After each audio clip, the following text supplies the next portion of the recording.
سرکار نے بھی فرمایا کہ مستند حدیث ہے، حضور کھلے آسمان کے نیچے آرام فرما تھے اور سیدہ طیبہ طاہرہ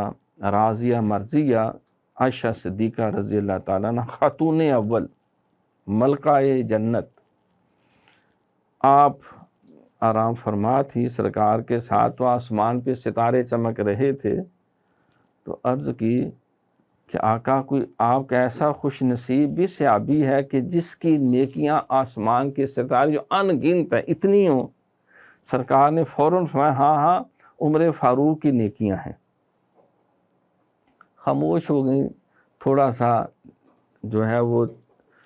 چہرے پہ وہ اس طرح کا حشاش چہرہ نہ رہا جو پہلے تھا، تو پوچھا سیدہ عائشہ صدیقہ رضی اللہ عنہ آپ تھوڑی سی کبیدہ خاطر یا مغموم کیوں نظر آ رہی ہیں؟ عرض کی حضور میرا خیال تھا کہ میرا باپ پہلے دن سے آپ کے ساتھ اور ہر موقع پہ آپ کا دست و بازو ہے، تو شاید میرے ابا جان کی ایک نیکیاں آسمان کے ستاروں جتنی۔ پھر سرکار نے فرمایا کہ عمر فاروق کی زندگی کی ساری نیکیاں ابو بکر کی ایک نیکی سے بھی کم درجے میں،